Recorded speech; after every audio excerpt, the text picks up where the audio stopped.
Hello guys, welcome back to my channel. मैं हूं पीयूष और आज हम कंटिन्यू करने वाले हैं क्लास 12 जीएसईबी ओसी का चैप्टर 2 प्रिंसिपल्स ऑफ मैनेजमेंट। ये इस चैप्टर का सेकेंड पार्ट है। अगर आपने फर्स्ट पार्ट नहीं देखा है तो लिंक्स मैंने डिस्क्रिप्शन में डाल दी है, वहां जाके आप सबसे पहले फर्स्ट पार्ट देख लीजिए, क्योंकि अगर आपने फर्स्ट पार्ट नहीं देखा है तो आपको सेकेंड पार्ट ऑब्वियसली समझ में नहीं आएगा। ओके, सो हम लोग इस पार्ट में स्टार्ट करने वाले हैं एक famous management expert Frederick Winslow Taylor से। अब वो कौन थे बेसिकली वो जान लेते हैं, ठीक है?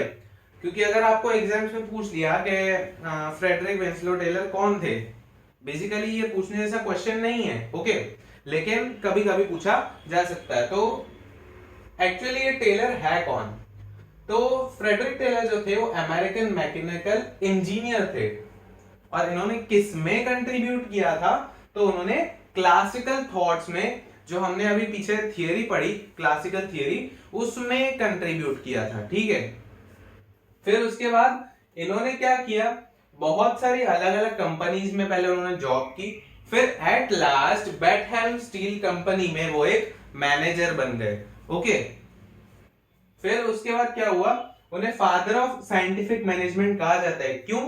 क्योंकि इन्होंने क्या किया था, साइंटिफिक प्रिंसिपल्स ऑफ मैनेजमेंट बनाए थे जो कि रूल ऑफ थंब के अगेंस्ट स्टैंड करते थे, ओके। मतलब रूल ऑफ थंब क्या है कि जो वर्कर कहता है वैसा सेम टू सेम एम्प्लॉय को बिना किसी एक्सक्यूज के एक्सेप्ट करना है और उसके ही ऑर्डर्स के हिसाब से उसे चलना है। मतलब यहाँ पे क्या हो रहा है कि एम्प्लॉय को अपनी क्रिएटिविटी दिखाने का मौका नहीं दिया जा रहा है, एम्प्लॉयज को अपनी थॉट्स रखने का मौका नहीं दिया जा रहा है, ठीक है? तो उसे हम क्या कहते हैं, रूल ऑफ थंब कहते हैं, ठीक है? और इसके अगेंस्ट या ट्रेडिशनल मेथड ऑफ मैनेजमेंट के अगेंस्ट उन्होंने साइंटिफिक मैनेजमेंट को इंट्रोड्यूस किया कि कैसे कैसे हम एम्प्लॉयज को मोटिवेट कर सकते हैं, कैसे कैसे मैनेजमेंट अच्छे तरीके से किया जा सकता है, ओके। तो वो किसने किया? फ्रेडरिक टेलर ने किया, जिस वजह से उन्हें फादर ऑफ साइंटिफिक मैनेजमेंट कहा जाता है। अब basically Frederick Taylor scientific management को कैसे डिफाइन करते हैं वो देखते हैं। Knowing exactly what you want your man to do. पहला स्टेज क्या होता है, आपको अच्छी तरह से पता होना चाहिए कि आप अपने एम्प्लॉयज से क्या करवाना चाहते हो, ठीक है? And then see to it that they do it in the best and the cheapest way. मतलब कि पहले आपको खुद को पता होना चाहिए कि क्या क्या काम है और कौन सा काम आपको किस एम्प्लॉय से करवाना है, ठीक है? मतलब आपको भी क्लियर होना चाहिए और वो सेम टू सेम चीज जो जितना भी डिस्क्रिप्शन है उस काम के बारे में वो आप एम्प्लॉय को भी अच्छे से एक्सप्लेन कर लो तो बेटर रहता है, ठीक है? तो मतलब पहला स्टेज है पूरी तरह से जानना, फिर उसके बाद see to it that they do in the best and the cheapest way. अब उसके बाद आपको ऑब्जर्व करना है, या कह सकते हो कि सुपरवाइज करना है कि आपके एम्प्लॉय उसे बेस्ट वे में कर रहे हैं और चीपेस्ट वे में कर रहे हैं। बेस्ट वे मतलब कि आपके टाइम एफर्ट्स ये सब बचे रहे, ठीक है? चीपेस्ट वे में क्या होता है, आपका कॉस्ट ऑफ प्रोडक्शन कम हो जाता है। वो एक ऐसे मेथड से काम करे जिससे क्या हो कि उनका कॉस्ट ऑफ प्रोडक्शन कम हो जाए, ठीक है? और ऑटोमेटिकली अगर कॉस्ट ऑफ प्रोडक्शन कम होगा तो बिजनेस के प्रॉफिट्स बढ़ेंगे, ठीक है? और उसके बाद एक कॉन्सेप्ट है matters considered in scientific management. ये बहुत बार 2 मार्क्स के लिए पूछा जाता है, ओके। तो उसमें पहला मैटर क्या है, work as per physical and mental ability. अब आपकी टेक्स्ट बुक में तीनों पॉइंट जो है वो थोड़ा डिटेल में दिया हुआ है, आपको बिल्कुल वैसे ही लिखना है। यहां पे मैंने शॉर्ट में यहां पे इसलिए लिखा है ताकि आपको एक्चुअली उस पॉइंट में क्या है वो समझ आए, ठीक है? Work as per physical and mental ability मतलब कि आप जिस एम्प्लॉय को वो काम दे रहे हो वो एम्प्लॉय उस काम करने के लायक होना चाहिए, ठीक है? अब ऐसा नहीं कि जो एम्प्लॉय अकाउंट्स में अच्छा है उसको आप प्रोडक्शन में डाल दो, ठीक है? और जो एम्प्लॉय प्रोडक्शन में अच्छा है अकाउंट्स में उसको कुछ भी नहीं आता, उसको आपने अकाउंट्स थमा दिया, ठीक है? तो उससे क्या होगा, काम में गड़बड़ होना एग्जैक्टली वहां पे रहता है, ठीक है। और फिर आप वो मिस्टेक्स और ये सब होने से रोक नहीं सकते, क्योंकि गलत बंदे के हाथ में आपने काम थमा दिया, ठीक है। तो जिस एम्प्लॉय को आप काम दे रहे हो वो फिजिकली और मेंटली उस काम करने के लायक होना चाहिए, ठीक है। दूसरा पॉइंट है to perform maximum work as per category, मतलब के इस चीज का ध्यान रखना चाहिए कि जिस एम्प्लॉय को आप काम दे रहे हो वो अपनी कैटेगरी के हिसाब से अपना मैक्सिमम परफॉर्मेंस दे, जितना वो दे सकता है, जितनी जान वो उस काम में डाल सकता है उतनी जान वो उस काम में डाले, जिससे क्या होगा, मैक्सिमम बेनिफिट्स मिलेंगे, ठीक है, उस एम्प्लॉय को भी और बिजनेस को भी, ठीक है। उसके बाद तीसरा पॉइंट है डिफरेंट वेज रेट्स। अब किसी भी यूनिट में जो एम्प्लॉयज होते हैं सारे के सारे एम्प्लॉयज सेम नहीं होते, ठीक है, सब एम्प्लॉयज अलग अलग होते हैं, सबकी सोच अलग होती है, ठीक है, सबका काम करने का तरीका अलग होता है। इस वजह से क्या होता है, कुछ एम्प्लॉयज जो होते हैं वो कम एफिशिएंट होते हैं और कुछ जो एम्प्लॉयज होते हैं वो ज्यादा एफिशिएंट होते हैं, ठीक है। तो आप सबको एक जैसी सैलरी नहीं दे सकते, ठीक है, मतलब जो अच्छे से काम कर रहा है उसको कुछ बोनस तो मिलना चाहिए ना, ताकि जो ठीक से काम नहीं कर रहे उन्हें मोटिवेशन मिले कि भाई हम भी अच्छे से काम करेंगे, हम भी अगर अच्छे से काम करेंगे तो हमें भी उसकी तरह कुछ बोनस मिलेगा, ठीक है, हमें भी उसकी तरह कुछ प्राइजेस मिलेंगे। तो वो मोटिवेशन कहां से आएगा अगर आप सबको एक तरह की सैलरी दोगे तो, ठीक है। तो इस वजह से जो अच्छे से काम करते हैं वर्कर्स उन्हें ज्यादा वेजेस या ज्यादा सैलरी मिलनी चाहिए, और जो कम अच्छे से काम करते हैं या खराब काम करते हैं उन्हें कम सैलरी और वेजेस मिलने चाहिए, ठीक है। तो इस तरह से जो एम्प्लॉयज है उनके बीच में मोटिवेशन बना रहता है, ओके। अब हम देखेंगे प्रिंसिपल्स ऑफ साइंटिफिक मैनेजमेंट। पहला है फाइनेंशियल मोटिवेशन। अब जैसे हमने पहले डिस्कस किया, किसी भी तरह का फाइनेंशियल मोटिवेशन एम्प्लॉयज को दिया जाना चाहिए ताकि उनको जॉब सेटिस्फेक्शन हमेशा मिलता रहे। कैसे? अब आप उन्हें बोनस प्रोवाइड कर सकते हो या फिर उन्हें कुछ टारगेट्स दे सकते हो और कह सकते हो कि अगर आपने टारगेट कंप्लीट किया तो इस टारगेट को कंप्लीट करने के बाद आपको इतना अमाउंट प्राइस में मिलेगा, ठीक है। एक ये तरीका हो गया। और दूसरा जो हमने डिस्कस किया वो है डिफरेंशियल वेज रेट, मतलब कि अलग अलग वेजेस दो एफिशिएंसी के हिसाब से, ठीक है। तो ऐसे कुछ अलग अलग फाइनेंशियल मोटिवेशंस होते हैं जो आप एम्प्लॉयज को प्रोवाइड कर सकते हो, जिससे एम्प्लॉयज को जॉब सेटिस्फेक्शन मिलता रहता है, ठीक है। फिर दूसरा है साइंटिफिक मेथड। अब यहाँ पे साइंटिफिक मेथड का मतलब ये नहीं है कि आप साइंस में घुस जाओ या कुछ लैब में जाके एक्सपेरिमेंट्स और सब करके देखो। यहाँ पे साइंटिफिक मेथड का मतलब ये निकलता है कि हर एक चीज की पहले रिसर्च करो, ठीक है। कोई भी मेथड को आप डायरेक्टली अप्लाई मत करो, कोई भी मेथड डायरेक्टली अप्लाई नहीं करनी चाहिए, पहले चेक करना चाहिए कि उससे हमारा कॉस्ट रिड्यूस हो रहा है। ऑब्वियसली हम कोई भी मेथड क्यों चेंज करते हैं काम करने की, क्योंकि हमें जो दूसरी मेथड है जो हम अप्लाई करने जा रहे हैं वो ज्यादा बेनिफिशियल लगती है, उससे कॉस्ट ऑफ प्रोडक्शन रिड्यूस हो रहा होता है या बिजनेस को कुछ फायदा हो रहा होता है, इसलिए ओके। तो मेथड बहुत ही सोच समझ के चेंज करनी चाहिए या अप्लाई करनी चाहिए, ठीक है। उसके बाद आ जाता है scientific selection and training. Again यहाँ पे साइंटिफिक वर्ड यूज किया, इसका मतलब ये नहीं कि ये साइंस रिलेटेड है, ठीक है। यहाँ पे साइंटिफिक वर्ड इसलिए यूज किया जा रहा है कि जो भी काम यहाँ पे हो रहा है वो सिस्टमैटिकली किया जाए, ठीक है। अब सिलेक्शन और ट्रेनिंग भी सिस्टमैटिकली करनी।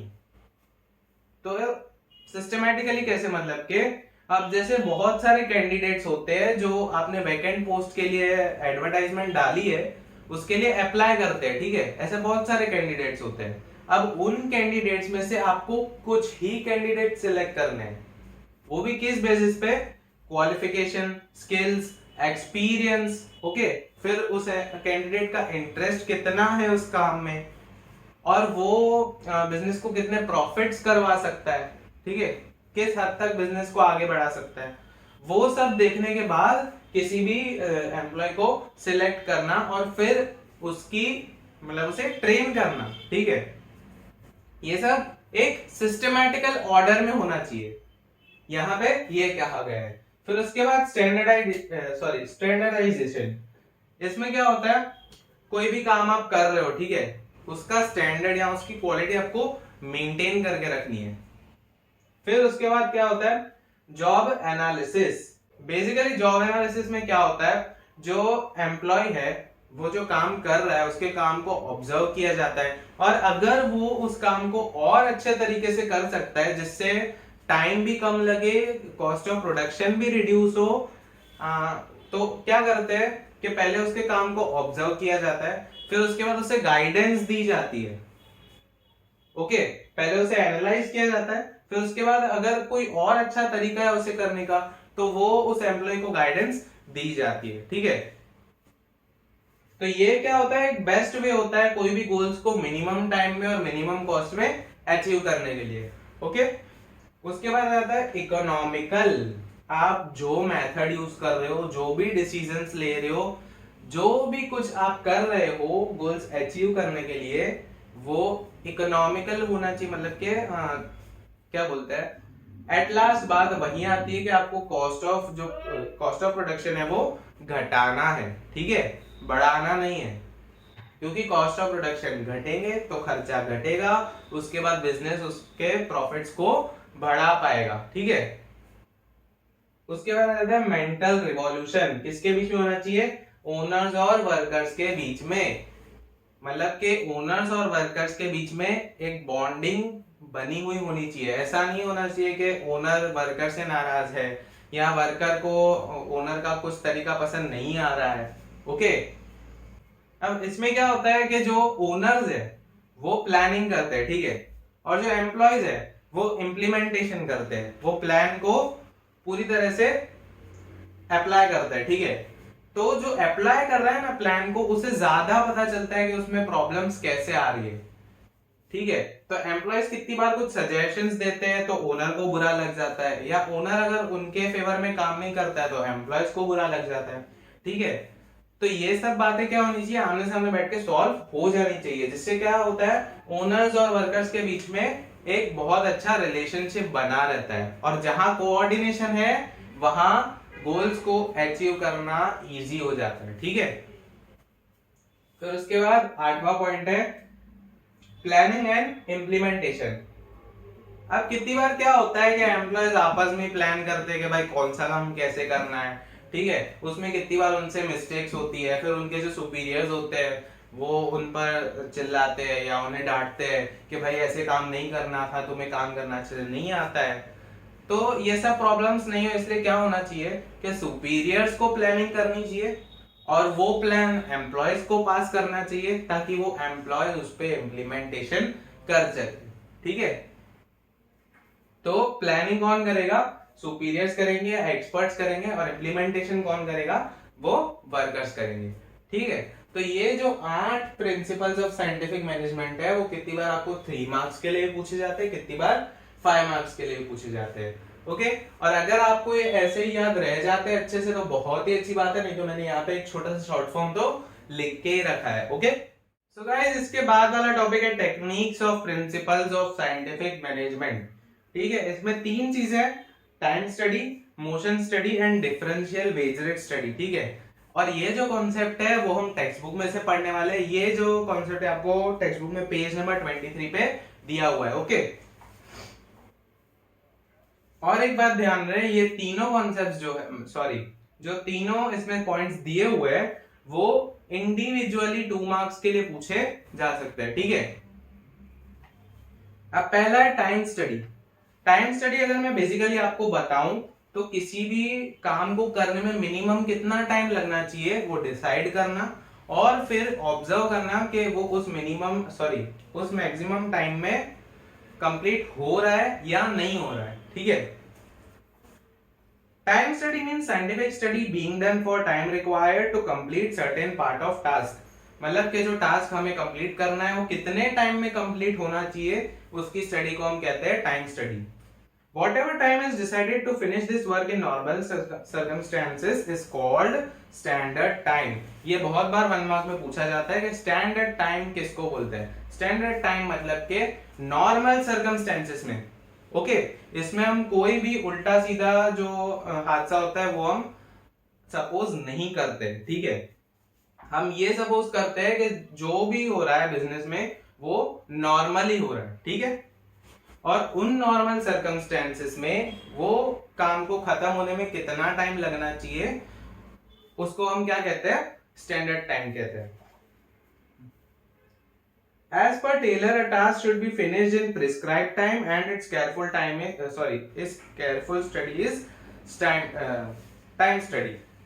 वही जो आपको फर्स्ट लाइन में बोला गया था, मतलब के टेलर के हिसाब से क्या, जो भी काम है वो प्रिस्क्राइब्ड टाइम में कंप्लीट होना चाहिए. मतलब जो टाइम उसके लिए पहले से डिसाइडेड है उसमें कंप्लीट होना चाहिए, और इस चीज की स्टडी को हम टाइम स्टडी कहते हैं. ठीक है, time study is useful for making optimum use of production equipments and achieving AIIMS timely. मतलब के मिनिमम टाइम में अगर आपको गोल्स अचीव करने हैं तो टाइम स्टडी इज यूजफुल. ठीक है, उसके बाद आ जाता है motion study. Motion study means the method of removing wastage of resources due to unnecessary and unproductive movement of man and material. Man and material, man मतलब के जो एम्प्लॉयज है उनका अनप्रोडक्टिव या अननेसेसरी मूवमेंट. जैसे कि कुछ एम्प्लॉयज होते हैं वो आते हैं, टाइम वेस्ट करते हैं, काम कम करते हैं, बातें ज्यादा करते हैं, और इस वजह से क्या होता है, उनका जो काम है वो रह जाता है, और उस वजह से जो काम जिस टाइम पे होना चाहिए उस टाइम पे कंप्लीट नहीं होता है और लेट कंप्लीट होता है. ठीक है, तो ऐसे केसेस में ध्यान रखना पड़ता है कि कोई भी एम्प्लॉय अपना टाइम वेस्ट नहीं करे. ठीक है, दूसरा है मटेरियल. अब यहाँ पे मटेरियल मतलब के रिसोर्सेज की बात की गई है. जो रिसोर्सेज हमें मिलते हैं हमें ये देखना होता है कि हम उनका मिनिमम वेस्टेज करें और मैक्सिमम यूसेज करें. ठीक है, जितने भी अवेलेबल रिसोर्सेज है उनमें से हमें मैक्सिमम यूसेज करना है ताकि बिजनेस को प्रॉफिट हो. If careful study is made when worker is doing movement at the time of working, then industrial fatigue of a worker can be removed by removing wrong process of movement and productivity can be increased. अब यहाँ पे क्या बोला गया है कि जो employees होते हैं कितनी बार रॉन्ग मेथड से काम करते हैं जिनसे उनको क्या होता है, थकान हो जाती है, और वो लोग रॉन्ग वे में काम कर रहे हैं इसलिए काम भी बहुत लेट कंप्लीट होता है. इसलिए अगर ऐसा होता है तो उस टाइम पे अगर ऑब्जर्वेशन होती है काम पे तो सुपरवाइजर को या सुपीरियर को पता चल जाता है कि वो काम गलत वे में किया जा रहा है, वो उसी टाइम उसे करेक्ट कर सकता है. ठीक है, तो उससे क्या होता है, टाइम वेस्ट भी नहीं होता है और जो गलत मेथड में काम हो रहा है वो भी सही रास्ते से हो जाता है. ठीक है, main object of motion study is to find out a method which results into minimum wastage of worker and its implementation. मतलब वर्कर जितना भी अपना उसमें एफर्ट्स डाल रहा है उसका मैक्सिमम आउटकम उसे मिलना चाहिए, और इस चीज के लिए जो मेथड निकाला जाता है और उसकी स्टडी की जाती है वो सब मोशन स्टडी में आता है.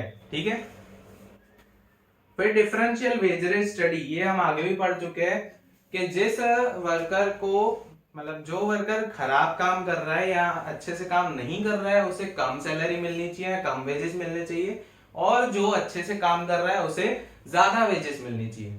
उसे हम कहते हैं differential wage rate study. Okay, so guys अब हम देखने वाले हैं administrative principles of industrial unit जो हेनरी फेयोल ने दिए थे.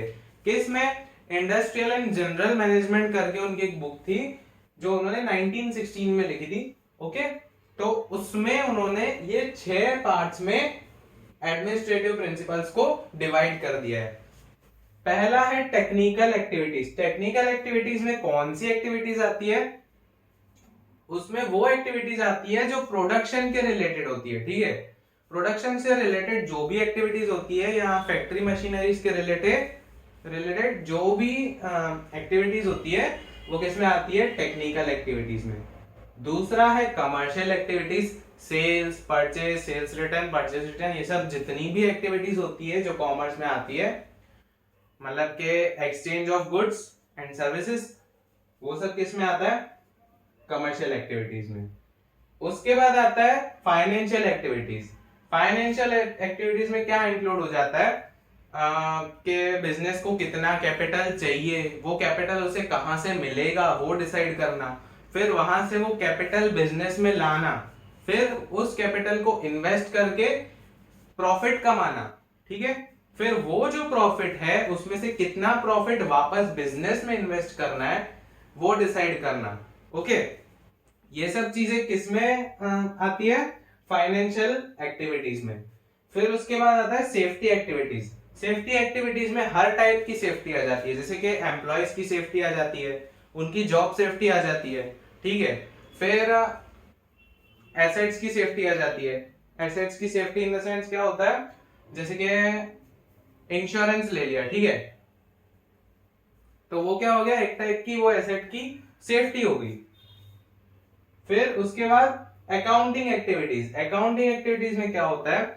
जो फाइनेंशियल स्टेटमेंट्स होते हैं, फाइनल अकाउंट्स होते हैं, या उनका जो स्टैटिस्टिकल एनालिसिस होता है, वो सब चीजें हम प्रिपेयर करते हैं और उनको सेफली एक जगह पे रखते हैं, ठीक है, और उनका प्रोटेक्शन भी किस में आता है? अकाउंटिंग एक्टिविटीज में आता है, ताकि बिजनेस की कोई भी सीक्रेट इंफॉर्मेशन लीक ना हो जाए। ओके, फिर उसके बाद आता है मैनेजमेंट एक्टिविटीज। अब मैनेजमेंट एक्टिविटीज तो हम अच्छे से जानते हैं कौन सी होती है, प्लानिंग, ऑर्गेनाइजिंग, फिर उसके बाद स्टाफिंग, डायरेक्टिंग, कंट्रोलिंग और कोऑर्डिनेशन, ठीक है, ये सब चीजें किसमें आती है? मैनेजमेंट एक्टिविटीज में। ओके गाइस, तो इसके बाद के जो कॉन्सेप्ट्स है वो हम नेक्स्ट वीडियो में देखेंगे, यानी कि पार्ट 3 में देखेंगे। अगर आपको ये वीडियो अच्छा लगा तो लाइक कीजिए, कमेंट्स कीजिए, ओके, और ये अपने फ्रेंड्स को शेयर कीजिए, साथ ही साथ सब्सक्राइब कीजिए और बेल बटन पे टैप कीजिए। So guys, thank you for watching and